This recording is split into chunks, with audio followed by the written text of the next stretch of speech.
Guys आप लोगों से एक रिक्वेस्ट है कि जल्द से जल्द इस वीडियो पे 2K लाइक्स कर दो और इस वीडियो पे 50 से भी ज्यादा कमेंट्स चाहिए।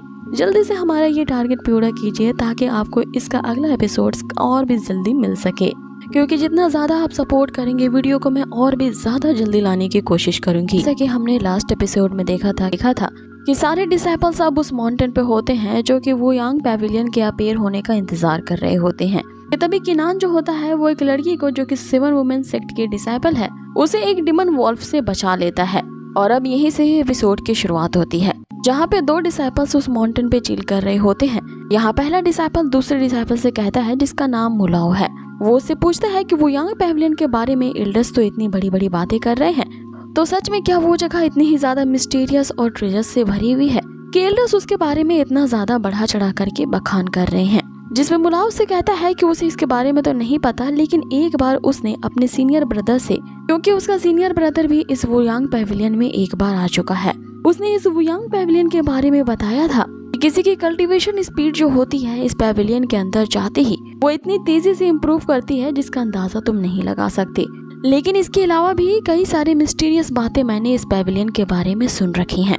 आगे वो बताना शुरू करता है कि 100 साल पहले कि एक बार लोअर डोमेन जो होता है वो पूरी तरह से the shadow of evil sect के चंगुल में पूरी तरह से लिपट चुका था। उस सेक्ट का जो लीडर था उसने हर तरह के जादुई हथकंडे अपनाए, उसने हर तरह के उस इविल मैजिक को अपनाया, जिसके कारण वो मात्र अपने एक हाथ से ही पूरे स्काई को कवर कर सकता था। और अब 10 साल से भी ज्यादा का समय हो गया है, अब तक उसे कोई हरा नहीं पाया है। लेकिन एक रात ऐसा आता है जब वो रेड मून अपीयर होता है, जिसके कारण उस वुयांग पैविलियन में एक सस्पेंडेड एटिक भी होता है। और उस रेड मून के अपीयर होने के कारण उस रात आज तक क्या हुआ है ये कोई भी नहीं जान पाया था। बस सबको इतना पता है कि वो जो इविल सेक्ट था इस वर्ल्ड में कहीं ना कहीं डिसअपीयर हो गया। और सभी का कहना है कि आज के टाइम में वो सी ऑफ स्टार बन चुका है और इस समुद्रों की गहराई में कहीं ना कहीं वो डूब गया। और अब इस कांड के बाद 3 सालों के बाद वो यांग पैविलियन दोबारा से अपीयर होने वाला है, लेकिन अब उसके अंदर जाने के लिए रूल्स को सेट कर दिया गया है। हर 3 साल में वो 4 मेजर सेक्ट्स के सिर्फ 16 डिसाइपल्स ही उसके अंदर जा सकते हैं, लेकिन उसके अंदर जाने के लिए उन सभी डिसाइपल्स का अपने ज़्यानतान रिल्म से कम लेवल पे होना जरूरी है। और सिर्फ वैसे ही डिसाइपल को चूज किया जाता है जो कि ज़्यानतान रिल्म से अपने कम लेवल पे हो। और अगर हो सकता है कि उस डिसाइपल के पास चांस है तो वो 5th रिल में जा सकता है और वहाँ के जो छुपे हुए सीक्रेट्स हैं उनके बारे में जान सकता है। और ये सीक्रेट जो उसे पता चलेगा वो कोई मामूली सीक्रेट नहीं होगा, इस सीक्रेट की वजह से पूरा ये इंटायर कॉन्टिनेंट ही हिल जाएगा।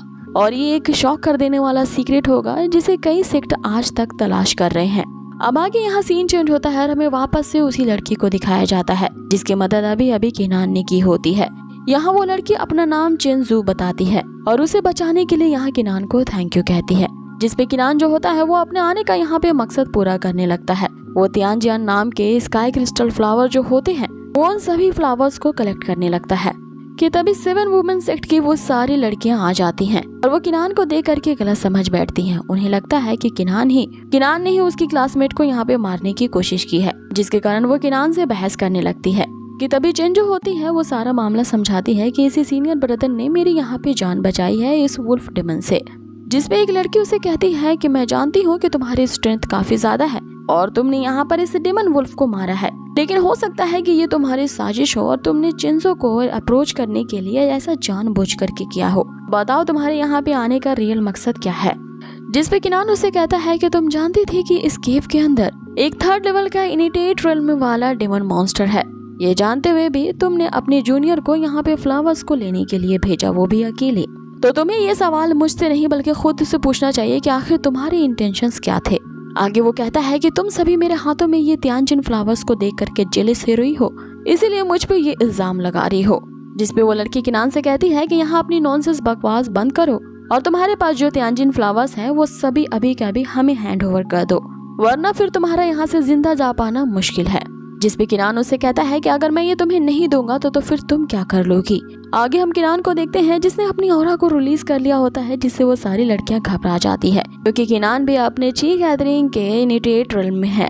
अब आगे किनान उन पे अटैक करने के लिए अपनी सारी 7 शॉट्स को अपीयर करता है और ये सातों तलवारें इतनी तेज उसके अराउंड घूमने लगती हैं कि ये देख करके तो इन लड़कियों की खटिया खड़ी हो जाती है। वो यहाँ पे किनान को ये धमकी देने लगती है कि हमारी फीमेल सेक्ट की जो सीनियर है वो आसपास में ही है और यहाँ हम पे अटैक करना तो तुम्हारे लिए खतरा ही साबित होगा। अब आगे किनान जो होता है वो चेंजो से कह रहा होता है कि तुम्हारा सेक्ट मुझे कुछ ज्यादा ही कॉन्स्पिरेसी करने वाला लगता है, इसीलिए तुम अपनी इन सीनियर सिस्टर्स से जरा बच के रहना। आगे वो इतना कहते हुए हवा से भी तेज रफ्तार के साथ वहाँ से चला जाता है। वो इतनी तेज वहाँ से गुजरता है कि वो सारी लड़कियों की हालत खराब हो जाती है और वो हाँफने लगती हैं। अब आगे वो जो लड़की होती है यहाँ चिंजो पे ही इल्जाम लगाने लगती है कि तुमने जानबूझ करके किसी आउटसाइडर की मदद ली है ताकि तुम स्पेशली उसके साथ मिल करके मुझसे डील कर सको। जिसपे चिंजो उसे कह रही होती है कि मैं सच में उसे नहीं जानती हूँ, वो तो सिर्फ यहाँ मेरी मदद करने के लिए आया था। जिसपे वो लड़की अभी भी उसे डांटने लगती है ये कहते हुए कि अच्छा यही होगा कि तुम मुझे सारी सच्चाई बता दो वरना मैं तुम्हें झूठ बोलने के लिए अच्छा सबक सिखाऊंगी। कि तभी उसके उठते हुए हाथ पे कोई अटैक करता है जिसपे वो लड़की अपना गुस्सा शांत करती है और यहाँ से जल्द सभी को निकलने के लिए ऑर्डर देती है। अब आगे हम किनान को देखते हैं जो कि उस गुफा से काफी दूर आ चुका होता है और अचानक से उसे एक बहुत बड़ा ब्लास्ट होता हुआ दिखाई देता है जिसे देख करके वो दंग रह जाता है कि इतनी भयानक टेरिफाइंग पावर आखिर किस चीज की है। अब आगे बाकी के डिसाइबल्स भी वहाँ पे पहुँच जाते हैं और वो भी उस ब्लास्ट को देख करके यही समझ पाते हैं कि हो सकता है कि वो उस वोजांग पैवेलियन में आपस में दो बहुत ही स्ट्रॉन्गेस्ट मैन लड़ रहे होंगे। जिसपे दूसरा डिसाइबल कहता है कि मैंने अभी एल्डर म्याओ म्याओ को उसी डायरेक्शन में जाते हुए देखा था। जिसपे किनान उनसे कहने लगता है कि तुम दोनों मेरी तरफ ऐसे क्या देख रहे हो, मुझे वो कहाँ गई है इसके बारे में नहीं पता है। कि तभी हम अगले सीन में देखते हैं कि कुछ बंदे आपस में बात कर रहे होते हैं और ये 2 दिन पहले होने वाले उसी ब्लास्ट के बारे में बात करते हैं। और वो ब्लास्ट इसलिए हो रहा होता है क्योंकि मार्शल आर्ट रिल्म में होने के कारण 2 डेमन सेक्ट्स आपस में फाइट कर रहे होते हैं और उन दोनों सेक्ट्स के बीच ये होने वाली जो फाइट है पूरी रात भर चलती रही। कि तभी दूसरा बंदा उनसे कहता है कि हो ना हो वे सभी उसी शॉकिंग ट्रेजर के लिए ही फाइट कर रहे होंगे आपस में। कि तभी एल्डर के साथ ज्वालिंग सेक्ट के जितने सारे डिसाइपल होते हैं जो कि अभी भी इस वोयांग पैवेलियन के अपीयर होने का इंतजार कर रहे होते हैं, सारे वहाँ पे एक साथ ही आते हैं। और ये उन 4 मेजर सेक्ट्स में जिनके डिसाइपल अभी आने ही वाले हैं, उन सेक्ट में सबसे पहले आने वाले यही ज्वालिंग एल्डर यहाँ पे सभी डिसाइपल को बता रहे होते हैं कि यहाँ पे सबसे पहले आने का फायदा यही होगा कि नेचुरली हमें उस 4 मेजर सेक्ट के सीक्रेट्स का पहले पता चलेगा और अगर दूसरे सेक्ट वाले हमसे पहले उस सीक्रेट्स को जान गए कैजुअल कल्टीवेटर्स की रकम में वो उसे सोल्ड कर देंगे और फिर यहाँ पे हमारे पहले आने का कोई फायदा ही नहीं होगा। अब आगे हम देखते हैं कि उस घड़ी का सभी इंतजार कर रहे होते हैं और वो टाइम आ चुका होता है। वो यांग पैवेलियन जो होता है वो समुद्र के गहराइयों में से अपीयर होता है। अब उस वो यांग पैवेलियन के निकलने का कमाल का नजारा होता है जिसे चारों साइड से स्पिरिचुअल स्ट्रिंग जो होती है उसे थामे हुए थी। यहाँ पे जो किनान होता है अपनी स्पिरिचुअल आई का यूज करके उस वो यांग पैवेलियन की मिस्ट्री को जानने की कोशिश करता है, लेकिन उसे कुछ भी नजर नहीं आता जिससे वो समझ जाता है कि ये वो यांग पैवेलियन तो वाकई में काफी ज्यादा मिस्टीरियस है क्योंकि इसकी रियलिटी को जांच पर पाना कम्प्लीटली इम्पॉसिबल है। और किनान के यहाँ इतना सोचने के साथ ही इस एपिसोड को यहीं फिनिश किया जाता है।